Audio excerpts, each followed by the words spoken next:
This channel does not promote or promotion any illegal activities. All content provided by this channel is meant only for educational purpose only.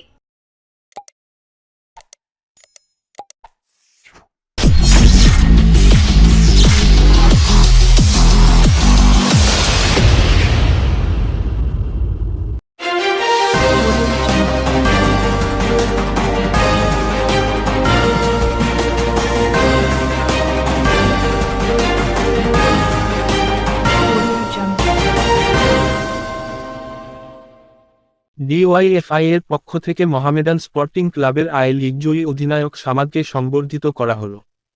Bangla তথা ভারতের ঐতিহ্যবাহী শতাব্দী প্রাচীন তিন প্রধান ক্লাবের অন্যতম মোহামেডান স্পোর্টিং ক্লাবের ১৩৪ বছরের ইতিহাসে প্রথমবার ডানকুনি চণ্ডীতলা এলাকার ছেলে সামাদ আলী মল্লিকের নেতৃত্বে গত মরশুমে অর্থাৎ ২০২৩-২৪ মরশুমে আই লিগ চ্যাম্পিয়ন হয়ে ভারত সেরা হওয়ার কারণে ইন্ডিয়ান সুপার লিগে খেলার যোগ্যতা অর্জন করে। এর পাশাপাশি সামাদ আলী মল্লিক বাংলা তথা ভারতবর্ষের ঐতিহ্যবাহী শতাব্দী প্রাচীন তিন প্রধান ক্লাবের অন্যতম ইস্টবেঙ্গল ফুটবল দলকেও একসময় নেতৃত্ব দেন ও অনূর্ধ্ব-23 ভারতীয় ফুটবল দলের হয়েও খেলে। ডানকুনি চণ্ডীতলা সহ গোটা হুগলি জেলার নাম উজ্জ্বল করার কারণে ভারতের গণতান্ত্রিক যুব ফেডারেশন ডানকুনি লোকাল কমিটির অন্তর্গত কালীপুর গোবরা ইউনিট কমিটির পক্ষ থেকে ডিওয়াইএফআই এর কর্মীরা সমাদের পাড়ায় গিয়ে সামাদকে ডিওয়াইএফআই এর উত্তরীয় ও ব্যাজ পরিয়ে এবং ফুলের স্তবক মেমেন্টো সহ আই লিগ হাতে সামাদের একটি ফটো ফ্রেম উপহার দিয়ে এবং মিষ্টি মুখ করিয়ে সামাদকে সম্বর্ধনা দিয়ে সম্মানিত করা হলো। উক্ত সংগঠনের কর্মীরা সামাদের আগামী জীবনের সাফল্য কামনা করে জানান সামাদ ডানকুনি চণ্ডীতলা সহ গোটা হুগলি জেলার গর্ব, বাংলা ও বাঙালির গর্ব। সামাদ আমাদের কাছে একটা উজ্জ্বল নক্ষত্র।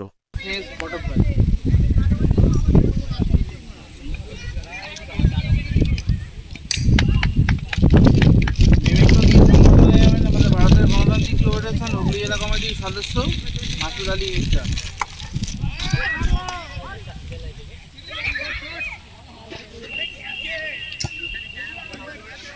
ওকে মিষ্টি দিয়ে সম্বর্ধনা জানাবেন স্নেহ জীবনেতা তন্ময়তা দিদি।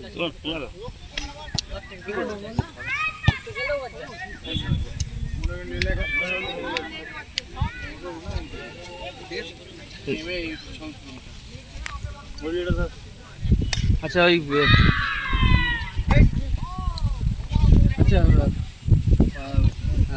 এলাকার গর্ব তাকে স্মারক প্রদান করবে আমাদের চণ্ডীতলা এবং ডানকুনির যুব নেতা কমরেড তন্ময় ভৌমিক। ছবি আছে ওর একটা স্মরণীয় মুহূর্ত এই ফ্রেমে তুলে ধরা আছে, এটা আমি দিচ্ছি, ওকে বলবো এটা খোলার জন্য।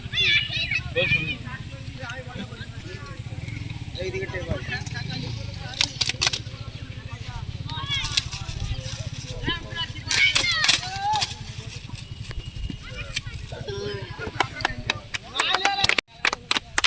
আমাদের আগামী জীবন আরও ভালো করুক, আরও খেলুক, আমাদের জেলার নাম, বাংলার নাম, দেশের নাম উজ্জ্বল করুক, আমরা ওর জন্য গর্বিত। তো সমাজের থেকে দু এক কথা জেনে নেব, এই প্রত্যন্ত গ্রাম থেকে একদম কলকাতায় উঠে যাওয়া এবং ভারতীয় দলের হয়ে অনূর্ধ্ব-23 দলের হয়ে খেলেছে, ইস্টবেঙ্গল ক্লাবকেও নেতৃত্ব হবে। এই যে এখান থেকে উঠে গিয়ে ওখানে তার দু চার কথা ওকে বলবো।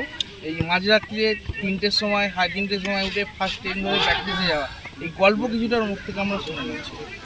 এইটা খুব একটা কঠিন পরিস্থিতি যে মাকড়সার এরিয়া থেকে ওটা, আর এই মাটি আমি প্র্যাকটিস করি এইখানে। এই পাড়ার ছেলেরা অনেক কাজে, আমি অক্সিজেনও এইখানে করি। এইখানে ওটা খুবই একটা মুশকিলকর ব্যাপার। এইখানে পরিকাঠামো খুব একটা না, গ্রামের লোক যেইভাবে আগে আসছে বা দূর দূর থেকে, তা আমার এই পাশের এলাকার ছেলেদেখারা আমি বলবো এইভাবে যদি ফুটবলের দিকে আগ্রহ হয়, অনেক অনেক কিছু পাওয়া যায়, ফুটবল থেকে সম্মান অনেক কিছু পাওয়া যায়। গ্রামের ছেলেদেখারা বলবো আগে আসুন। আজকে আমরা সম্বন্ধরা যে চণ্ডীতলা থেকে বা আমাদের তন্ময়তা ইয়েতে এসছে, এরা খুবই ভালো লাগছে। Thank you.